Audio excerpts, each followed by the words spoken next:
All right, I want to apologize for any of the background noise that might be in this video because I got a server on right now and it's loud and there's nothing I can do about it because it's today. So this is the setup. I don't know if you guys have ever seen it all fired up. On the right-hand side, these two monitors over here are to a Xserve that is throttling away down here. You can see that. Okay, right there. It makes just oodles of noise. Work computer, normal home computer hooked up to a Mac Mini over there and whatever. Who cares? Doesn't matter. Today is computer maintenance day. So for an update today, we are doing getting some Final Cut stuff cleaned up over here and moving some files around on this Bad Daddy, which hasn't been on in a while, and getting stuff moved over to the NAS, which is ticking away back there. We've already moved something like 200 gig today, and so that's a good start to some maintenance. And so yay on that front. And then by way of other updates, I got this guy down here. I haven't done a full video on how this all happened here. This is a 1992, I think, might be a 93, Bridgestone. It's an MB3, which is one of their lugged frames from back in the day. And if you don't know these were Japanese-made lugged steel frames. They did road frames and mountain frames, and they did a bike called an XO, which was sort of way before its time. It was essentially a gravel bike before gravel bikes were a thing. Anyway, this was my mountain bike that I had back in the day, and I've converted it to a full-blown gravel bike right now. It's running 26-inch wheels because I don't have any 650Bs, and it would be a pain to adapt all of that.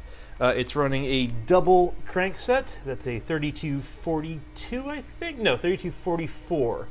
Got that big old meter on there. And then on the back, it's an 8-speed running 600. If you don't know, 600 is basically what turned into Ultegra. It's an 8-speed back end. It's an 1128, which means it gives me a low end of 3228. I don't use this for loaded stuff much, so that's been perfectly sufficient for me. It's running old Dura-Ace first gen STI. This salsa stem is a lovely, lovely thing. And just today, they came in, and I got some full-size fenders wrapped around it. You would not believe how difficult it is to find decent 26-inch fenders these days. I realize that the world has moved on, but like, some of us still have a bunch of 26-inch stuff, you know? Anyway, this thing is super duper duper fun. Yeah, this is my ghetto bike stand. When you don't have a bike stand in your house, you use a bunch of photographic and video grip gear to build a holder to keep it steady on a tripod. It's not off the ground, but it is nice and solid. It's lovely to work on. Anyway, so I finally got the fenders onto this thing, which means when the weather gets sloppy here in New England, I can still actually get out and ride. So that's a fairly major improvement for that bike. I'm pleased with that. I hope to get a lot more miles in on this bike this year. Maybe, just maybe, swap to a wider handlebar. I know that's all the rage these days. Maybe. But we'll see. This one, you know, handles the bar just fine so far. So I have a hard time. I have a difficult time replacing parts that are actually working, right? So like, yeah, I could go buy for, you know, not even crazy money, like a totally competent gravel bike with, you know, modern 650B wheels and you know, clearance for, I don't know, whatever, and disc brakes probably, and all sorts of wonderful, lovely things. But follow me here. I have this. I have had this the entire time, so I kind of get a little attached to it. But also, like, this thing is perfectly good. This bike is better than I am at riding it, if that makes sense, right?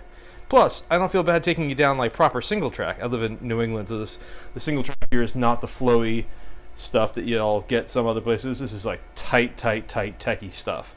I got no problem taking this bike. I mean, I can't do it very well, but this bike has no problem on single track like that. That's what it was made for originally. So anyway, so that got updated. That's looking really good these days. I am going to swing into a new project with this thing. This is a Adafruit M4 trellis. This little guy runs Python natively. It's got a bunch of assignable buttons on here and LEDs in here. Here, if you flip it over, you can actually see part of the board. This thing is totally lovely. I had it set up in this orientation with a bunch of hotkeys for app switching and like volume up and volume, like media control and app switching and all that sort of business. And it's lovely, but I don't find myself using it that way very often. So I think I'm gonna repurpose that into something else shortly, and so that will be good. And then the last thing is I've been running this little Mac Mini down here for a couple of years now, and it's 2009, and I know a bunch of tech people are looking at that being like, that computer is ancient, and it is.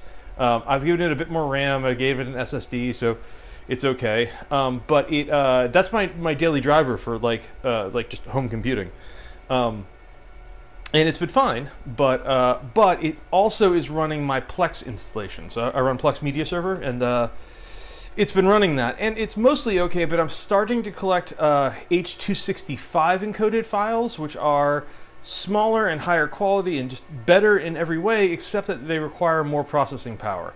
And this poor little thing is just struggling to transcode them. It just doesn't have it quite where it counts. So anyway, I got a couple options. I could go back to just leaving this behemoth on all the time, and use it as a Plex server. But that's, you can hear how loud it is. It's super loud, and it's a power pig. This thing at idle, I think, runs 150 watts. And I think flat out it pulls like 750 watts or something like that. It's a pig. So it's great for video editing and all that sort of stuff that I use it for, but I kind of don't want to leave it on all the time. So what it's increasingly looking like is that I'm going to pick up a small-ish but kind of meaty server box, like a tower server, like a mini tower server, and then chuck some flavor of Linux on it, and then do a Plex install on that, and then leave it off in a utility room, just sort of churning away. It doesn't need to handle any of the storage or the RAID or any of that other sort of stuff. Like, literally all it needs to do is sit there and do Plex and not eat power. And I got my eye on one that idles at about 30 watts, which is tolerable. This thing currently is pulling up, I think, 10 or 11 at idle. So so 30 watts, that's not too bad. And I can leave that on all the time to sort of have it do its thing. So that's on the list as well of upcoming projects. So I'll give you guys some updates on that sort of as we go. Anyway, that's where I'm at this week, and that's what's new, and that's what I'm up to. I got a few other things I'm not ready to delve into with you all yet, but but hopefully soon I'll have some even more projects. So thanks for watching. Don't forget to subscribe.